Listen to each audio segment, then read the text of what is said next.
저는 이한결, 올해 38입니다.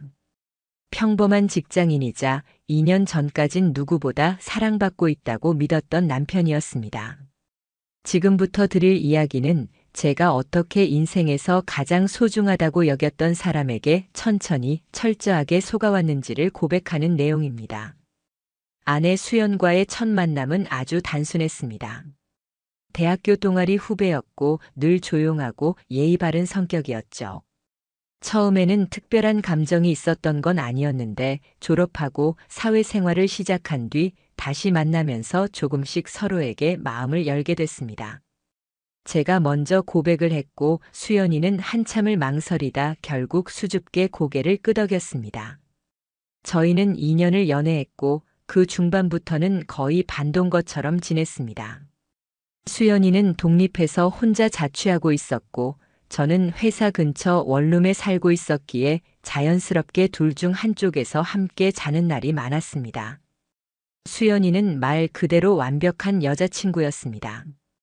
감정 기복도 없고 자기 일도 성실하게 하고 무엇보다 저에 대한 믿음을 늘 보여줬죠. 예를 들어 제 핸드폰이 울리면 누군데? 라는 질문은 단 한 번도 하지 않았고 술자리에 간다고 해도 잘 마시고 와, 택시 꼭 타고라는 말로 배웅해줬습니다. 그런 수연과 결혼을 결심하는 건 어쩌면 당연한 수순이었습니다. 결혼은 단출했지만 의미 있었습니다. 친척 몇 명, 친구 몇 명만 불러 스몰 웨딩을 했고 전세 대출을 받아 신혼집을 마련했습니다. 신혼 초반 수연이는 정말이지 더할 나위 없이 헌신적인 아내였습니다. 저보다 먼저 일어나 아침을 차려주고 제가 지각할까봐 옷까지 챙겨줬습니다. 주말엔 함께 산책도 가고 넷플릭스를 보며 맥주도 마시고 간혹 싸우더라도 감정이 길게 가지 않도록 항상 먼저 손을 내밀어주던 사람도 그녀였습니다. 그런데 결혼 1년쯤 되었을 때 아내가 뜻밖의 이야기를 꺼냈습니다. 나 유학 가도 될까? 그 말을 들었을 때 저는 처음엔 농담인 줄 알았습니다. 갑자기? 왜? 사실 원래 유학이 꿈이었어. 결혼하고 잠시 잊고 있었는데 회사에서 해외 MBA 파견 프로그램이 생겼거든. 3대1 경쟁인데 나 붙었어. 아내는 그렇게 말하며 합격 메일과 서류를 보여줬습니다. 정식 파견은 아니지만 회사의 사내 추천으로 진행되는 학비 일부 지원 프로그램이었죠. 그날 저는 무척 혼란스러웠습니다. 아내와 떨어져 1년, 그것도 해외에서 혼자 지내게 된다는 건 저에게 결코 쉬운 일이 아니었습니다. 하지만 아내는 간절했습니다. 여보, 나 20대 때 이 꿈 하나 포기한 게 늘 후회됐어. 지금 아니면 못 가. 그리고 나 당신 두고 이상한 짓 안 해. 알잖아, 내가 어떤 사람인지. 결국 저는 허락했습니다. 사랑하는 사람이 인생의 꿈을 이야기하고 있는데 그걸 막는 건 제 역할이 아니라는 생각이 들었거든요. 아내는 그렇게 유학을 떠났습니다. 호주 시드니에 있는 작은 사립대 MBA 프로그램. 1년짜리 단기 과정으로 이론보다는 실무에 가깝다는 게 특징이었죠. 처음 몇 달은 영상통화도 자주 했습니다. 밤마다 자기야 보고 싶다며 손을 흔들고 오늘은 오렌지 주스 흘려서 셔츠 망했어 같은 사소한 얘기들을 귀엽게 늘어놓던 모습이 지금도 기억납니다. 하지만 그건 처음 몇 달뿐이었습니다. 아내는 점점 바빠졌습니다. 오늘 그룹 과제가 있어서 통화 힘들어. 시간대가 너무 안 맞아서 미안해. 나 지금 시험 기간이라 2주일쯤 연락 힘들 수도 있어. 그런 핑계는 이해하려고 했습니다. 진짜 열심히 공부하고 있다고 생각했으니까요. 그 사이 저는 아내의 월세, 생활비, 학비 일부를 계속 보내줬습니다. 회사에서 일부 장학금이 있다고 했지만 숙소나 생활비는 따로 필요하다고 했고 그게 부담된다고 하면 자존심 상할까봐 일부러 먼저 보내주기도 했습니다. 그런데 이상한 건 아내의 SNS엔 별다른 흔적이 없었다는 점입니다. 다른 친구들은 호주 유학 중 이라며 사진을 올리는 경우가 많았는데 아내는 오히려 결혼 전보다 더 조용해졌습니다. 저는 그걸 오히려 고맙게 여겼습니다. 그래, SNS에 푹 빠져 사는 것보다 지금 이렇게 공부에 집중하는 게 낫지. 저는 바보처럼 그렇게 위로하며 살았습니다. 6개월쯤 지났을 때 아내의 얼굴은 꽤 달라져 있었습니다. 살이 좀 빠졌고 화장도 안 한 채 영상통화에서 무표정하게 인사를 하던 모습이 마치 어떤 역할을 하고 있는 사람 같았습니다. 자기야, 우리 그냥 음성통화만 하면 안 돼? 영상 너무 지쳤어. 그 말이 이상했지만 저는 역시나 이해하려 했습니다. 그날도 영상통화를 끊고 냉장고를 열다 문득 든 생각이 하나 있었습니다. 혹시 너무 보고 싶어서 내가 오히려 그녀를 숨막히게 만들고 있는 걸까? 저는 그렇게 점점 아내와 거리를 두기 시작했습니다. 일주일에 한두 번 정도만 연락하고 톡도 간단히 주고받는 수준. 그런데 이상하게도 그게 아내가 훨씬 편해하는 방식 같았습니다. 어느 순간부턴 자기야, 우리 서로 너무 의지하지 말자. 멀리 있을수록 더 독립적인 게 필요해. 라는 말까지 하더군요. 그때는 몰랐습니다. 그 말이 사실 나 지금 딴 사람한테 마음 줬어 라는 의미였다는 걸요. 아내가 떠난 지 8개월이 지나면서 저는 이상한 감정을 품고 살았습니다. 그 감정은 분노도 아니고 서운함이나 외로움이라고 말하기엔 어딘가 다르게 느껴졌습니다. 가까이 있는 사람에게 무시당할 때보다 멀리 있는 사람이 나를 서서히 지워가고 있다는 걸 느끼고는 있는데 확신할 수 없는 상태, 그게 가장 고통스러웠던 것 같습니다. 그때쯤이었습니다. 회사의 마케팅실로 새로운 대리 한 명이 발령났다는 소식을 들었습니다. 그 이름 낯익었습니다. 박준영, 저랑 같은 대학교를 나왔고 2년 후배였습니다. 당시엔 그렇게 친했던 사이는 아니었지만 교내 프로젝트나 학회에서 마주친 적이 몇 번 있었고 성실하고 깔끔하고 말수적은 친구 정도로 기억하고 있던 인물입니다. 회사에서 마주쳤을 때 준영이도 저를 기억하더군요. 선배, 혹시 이한결 선배님 아니세요? 박준영? 와, 여기서 보네. 그날 우린 회사 근처 분식집에서 점심을 같이 했습니다. 서로 어떻게 지냈는지, 대학 이후 근황이 어땠는지 간단한 이야기를 나눴죠. 그런데 식사 도중 준영이 말했습니다. 선배, 결혼하셨죠? 응. 작년에 했어. 지금은 아내가 유학 중이야. 아, 유학 혹시 어디로요? 호주. 시드니 쪽. 그 말이 나오자 준영의 젓가락이 잠깐 멈췄습니다. 진짜 짧은 순간이었지만 저는 이상하게 그 멈칫함이 눈에 띄었습니다. 그리고 이내 그는 아무렇지 않은 듯 웃으며 말했습니다. 요즘엔 다들 해외로 나가시네요. 저도 기회되면 한번 나가보고 싶어요. 그날 이후 준영은 제 주변에서 자주 보였습니다. 처음엔 같은 부서 내라 그런 줄 알았지만 점심시간마다, 회의 시간마다, 심지어 퇴근 시간 이후에도 그는 우연처럼 저와 겹쳤습니다.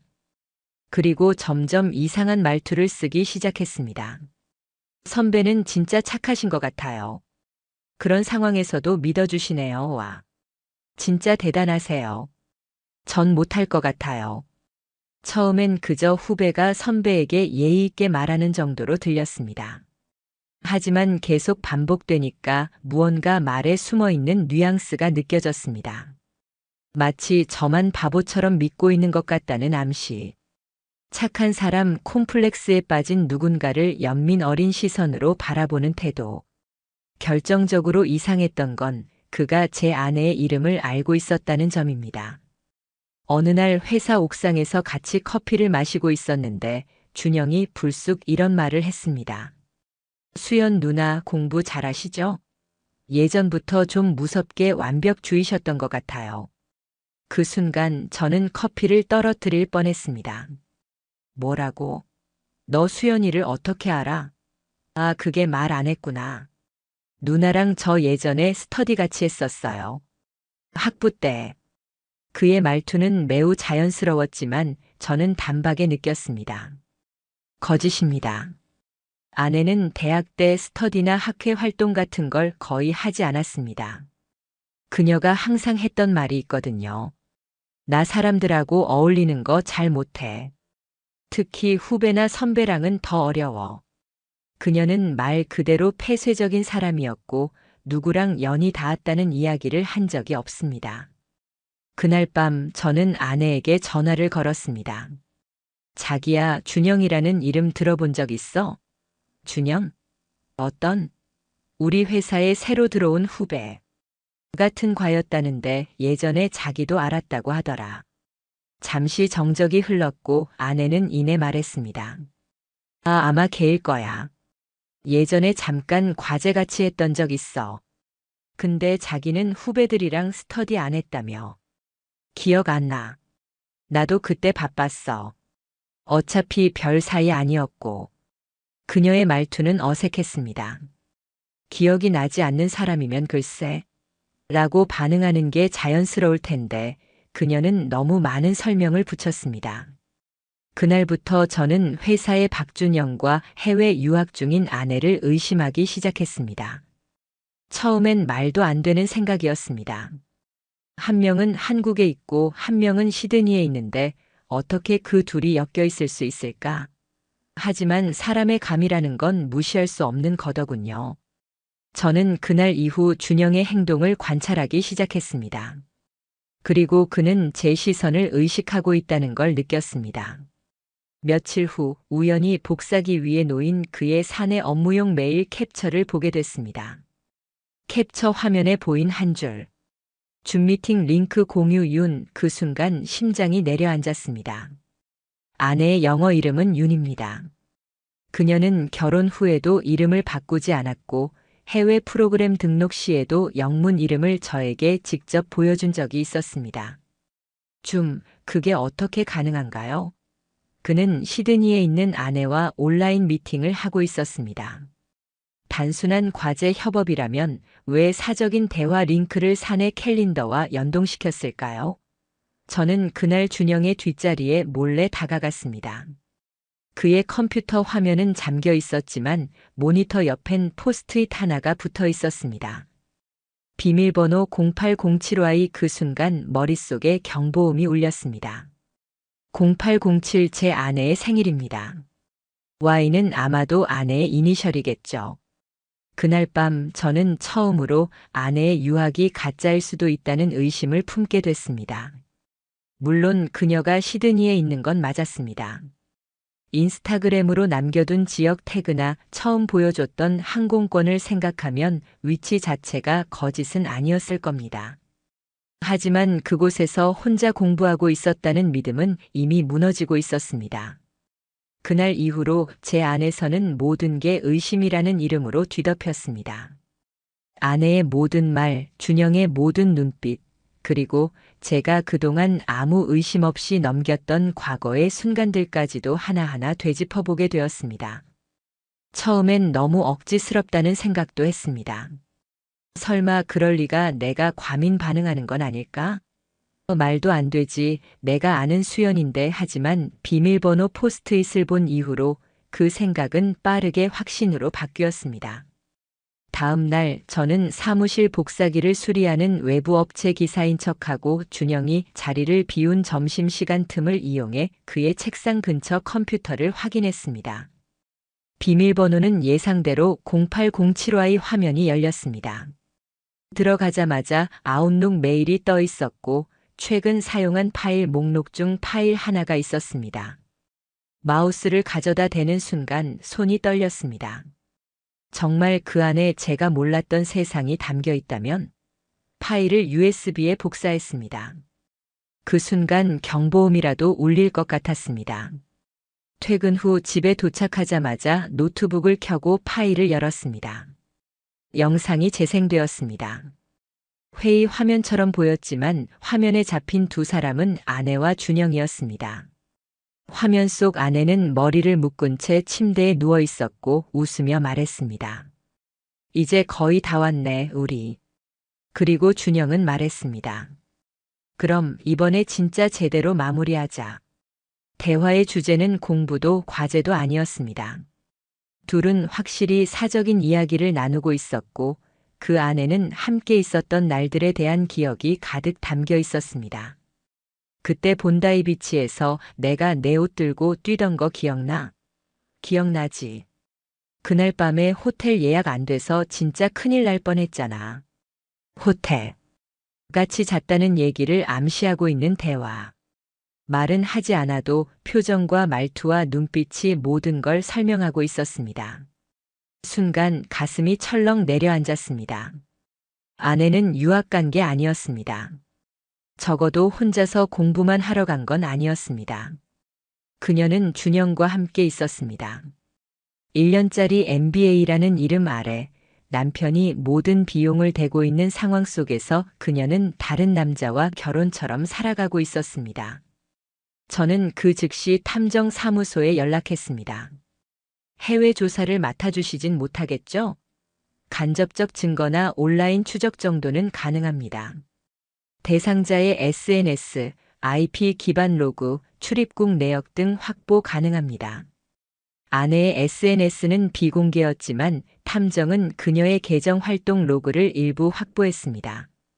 6월 본다이비치 근처 숙박업소 와이파이 접속 기록. 7월 한국인 렌터카 업체 후기 등록. 8월 박와의 이름으로 예약된 트래블 포인트 공유 내역. 이 모든 기록이 아내 단독으로 설명될 수 없는 정황들이었습니다. 제가 확인한 것 중 가장 충격적인 건 아내의 계좌 이체 내역이었습니다. 공동명의 계좌에서 박준영 앞으로 간접 이체가 수차례 있었던 겁니다. 그녀는 렌트카 보험료 현지 통역비라는 명목으로 저에게 생활비를 청구했고 실제로는 준영과 함께 쓰는데 썼던 겁니다. 저는 화가 치밀어 올랐습니다. 사랑해서 보낸 돈이 두 사람의 여행 자금이었다는 사실. 저는 다음으로 출입국 관리소 시스템에 조회 요청을 했습니다. 결혼한 배우자가 장기 체류 중인 경우 국내 입국 기록 확인이 가능했습니다. 그리고 놀라운 사실이 드러났습니다. 2024년 2월 아내는 잠시 한국에 다녀간 기록이 있었습니다. 그녀는 저에게 단 한마디도 말하지 않았고 그 기간 내내 과제와 발표 준비로 통화 어렵다고 했었습니다. 그녀가 머문 4일간 호텔 숙박 예약 내역에 둘의 이름이 함께 있었습니다. 그녀는 한국에 들어왔고 저를 보지 않았으며 준영과 함께 있었습니다. 그날 밤 저는 잠을 이루지 못했습니다. 냉장고에서 맥주를 꺼내고 소파에 앉아 무표정한 얼굴로 모니터를 바라보았습니다. 이걸 어떻게 하지? 지금 당장 그녀에게 전화해 모든 걸 물어보고 싶었지만 그러면 모든 게 끝나버릴 것 같았습니다. 증거가 충분하지 않으면 그녀는 또 억울하다고 말할지도 몰랐습니다. 그래서 참았습니다. 그래서 견뎠습니다. 그리고 저는 준영에게 증거를 들이밀기로 마음먹었습니다. 이 자식이 먼저 무너져야 수연도 잡을 수 있다. 며칠 후 회사 회의실. 제가 일부러 회의 자료를 두고 나간 척하며 그를 따로 불러냈습니다. 준영아, 이거 좀 봐. 노트북을 열고 줌 영상 일부를 재생했습니다. 준영은 화면을 보는 순간 얼굴이 굳었습니다. 그는 한참 아무 말도 하지 않더니 조용히 제게 말했습니다. 형, 미안해요. 처음엔 이렇게까지 될 줄 몰랐어요. 근데 수연 누나가 먼저 그 말 하지 마. 너한테 누나 아니야. 준영과의 회의실 대면 이후 저는 며칠 동안 아무 말도 하지 않았습니다. 그가 제게 죄송하다고 했던 건 결코 반성이 아니었습니다. 그건 들켰으니 조용히 넘어가 주셨으면 좋겠습니다. 라는 비굴한 신호에 불과했습니다. 그날 이후로 준영은 제 앞에서는 한마디도 하지 않았고 그 전까지 웃고 다니던 표정은 사라졌습니다. 하지만 저는 조용히 움직였습니다. 가장 먼저 회사 인사팀에 윤리 위반 신고를 접수했습니다. 귀사 소속 직원 박준영이 당사자 이한결의 배우자와 혼외 관계를 지속하며 사적 이해관계를 기반으로 업무 일정에 영향을 미친 정황이 다수 존재합니다. 증거로는 줌 영상, 이메일 캘린더 공유 로그, 출장 명목으로 해외 나간 날짜와 수연의 한국 입국일이 일치하는 캡처 아내 계좌 이체 내역 일부를 정리해 제출했습니다. 회사는 사안의 중대성을 고려해 즉시 진상조사위원회를 구성했고 준영은 무기한 업무 배제 조치를 받았습니다. 그 다음은 법률사무소 상담이었습니다.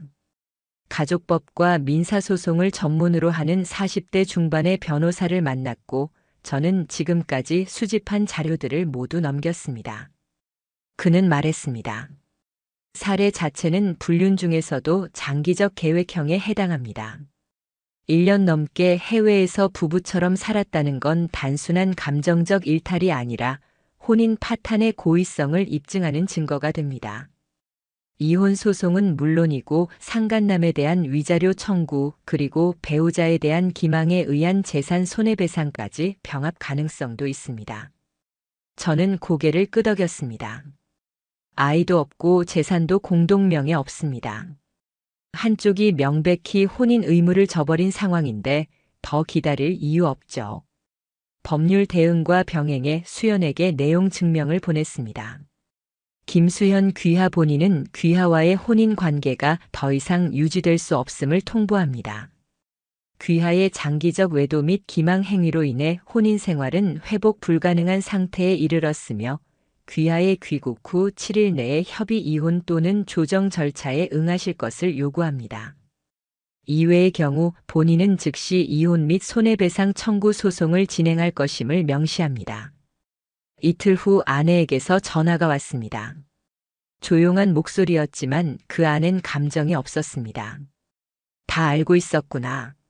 응. 알고 있었어. 다 지켜봤어. 내가 거기서 어떻게 살고 있었는지, 누구랑 무슨 호텔에 있었는지, 누구한테 생활비 보내서 그 돈으로 뭘 했는지. 그녀는 숨을 길게 내쉰 뒤 말했습니다. 변명 안 할게. 근데 준영이는 뭐 좀 봐줬으면 좋겠어. 봐달라고? 그 순간 저는 웃음이 나왔습니다.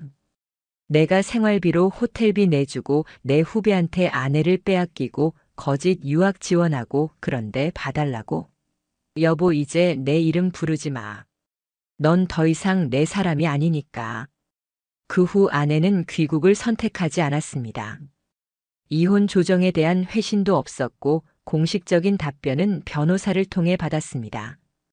김수연 피고인은 귀책 사유를 일부 인정하나 정식 소송 절차를 통해 사실관계를 다투겠다는 의사를 밝혔습니다. 저는 바로 소송에 들어갔습니다. 이혼 소송 청구는 접수 후 약 2주 만에 첫 기일이 잡혔습니다. 준영 역시 민사 손해배상 피고로 함께 기재됐고 그는 별도의 변호사를 선임했습니다. 법정에서 처음으로 저는 아내와 다시 마주했습니다. 그녀는 한층 수척해져 있었고 법정 앞에서도 눈을 제대로 마주치지 않았습니다.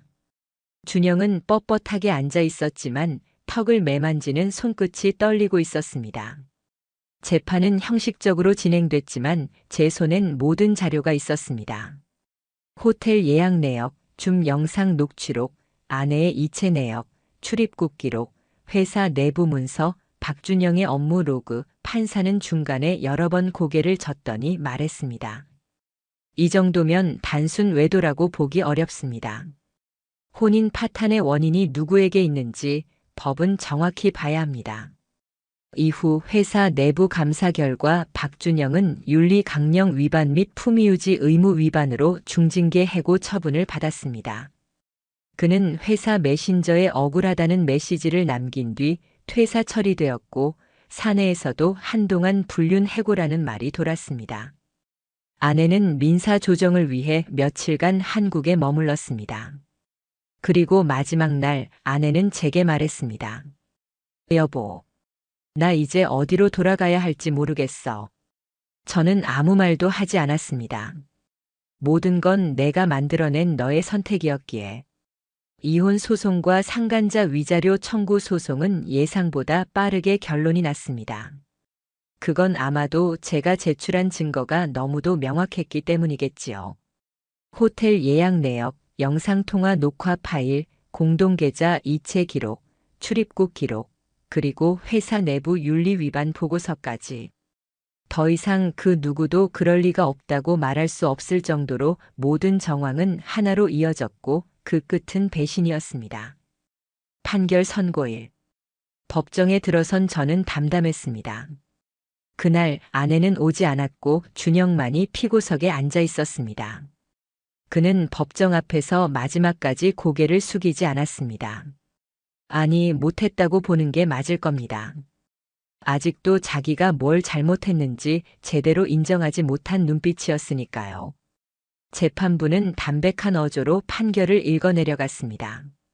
피고 김수연은 혼인 중 제3자와의 부정행위로 원고에게 정신적 피해를 야기하였고 해외 체류 중 장기적 외도 사실이 입증되었으므로 혼인 파탄의 귀책 사유가 있다고 판단됩니다. 이에 따라 원고 이한결과 피고 김수연의 혼인을 해소하며 상간남 박준영은 해당 외도에 적극적으로 가담하고 정서적, 물리적 관계를 지속한 정황이 명확하므로 원고에게 위자료 5천만 원을 공동 지급하도록 판결합니다. 그 순간 저는 어떤 말도 할 수 없었습니다. 법이 저의 억울함을 그리고 제가 직접 들여다보고 지켜보고 견뎌온 그 배신의 기록들을 정확하게 인정해 준 거였습니다. 한동안 아무 말 없이 판결문만 들고 법정 밖으로 나왔습니다. 그리고 바로 그 자리에서 숨을 깊이 들이마셨습니다. 끝났다. 판결 후 아내의 변호사 측에선 심리적 충격과 비자 상태 정비를 이유로 한국에 머물기 어렵다는 입장을 전달했습니다. 하지만 얼마 후 제가 따로 확인한 바로는 그녀는 현재 호주 현지에서 체류 연장을 거부당한 상태였고 직장을 구하지 못해 임시 체류 연장 사유 부족으로 강제 출국 심사 대상이 되었다고 합니다. 한마디로 그녀의 모든 기반은 무너지고 있었습니다. 그보다 더 처참했던 건 준영의 소식이었습니다. 퇴사 이후 그는 한때 함께 일하던 선배의 추천으로 스타트업 회사에 입사했지만 해당 회사가 관련 커뮤니티에서 불륜 해고자 채용 논란으로 언급되며 기업 이미지가 훼손되었다는 이유로 수습 기간 내 계약 해지를 당했습니다. 그는 현재 배달 아르바이트와 대리운전을 병행 중이며 지인 명의의 소형 오피스텔에서 단기 체류하고 있다는 소문이 돌았습니다. 지금까지 제가 들은 것만 해도 돈 빌려달라고 연락이 온다는 옛 지인의 제보, 준영이 SNS 닫고 잠수 탔다는 회사 후배의 말까지 그 누구도 그를 감싸주지 않았습니다. 그리고 저요? 솔직히 말하면 처음엔 정말 힘들었습니다. 사랑한 사람을 믿었고 그 사람을 위해 모든 걸 내어줬던 제가 그토록 철저히 속았다는 사실이 저 자신을 가장 힘들게 했습니다. 어쩌다 이렇게 됐을까? 내가 뭘 놓쳤던 걸까? 수없이 되묻고 또 되물었습니다. 그런데요. 어느 날 아침 창밖을 보며 커피를 마시던 순간 문득 이런 생각이 들었습니다. 나는 정말 최선을 다했다. 맞습니다. 저는 단 한 번도 그녀를 의심하지 않았고 끝까지 믿어줬습니다. 그 믿음을 배신한 건 그녀였고 그 선택을 한 것도 그들이었습니다. 그러니 이제 더 이상 제 자신을 미워할 이유가 없었습니다. 지금 저는 혼자 살고 있습니다. 혼자라는 말이 이제는 고독이나 결핍이 아닌 온전한 평온처럼 느껴집니다. 퇴근하고 돌아온 집에서 스피커로 음악을 틀고 간단하게 된장찌개를 끓이고 책상 앞에 앉아 조용히 일기를 씁니다. 언젠가 다시 사랑할 수 있을까요? 모르겠습니다. 하지만 다시는 속지 않을 겁니다. 그리고 자기 자신을 먼저 지켜내는 사랑이 얼마나 소중한지를 이제는 압니다. 마지막으로 혹시 지금 이 영상을 보시는 분들 중 설마 우리 사이에 그럴 리 없어라고 믿고 있는 분이 계시다면 단 한 가지는 기억하셨으면 좋겠습니다. 배신은 언제나 조용히 사랑이라는 얼굴로 다가온다는 것. 그리고 그 배신에 대한 대가는 절대 사라지지 않는다는 것도요.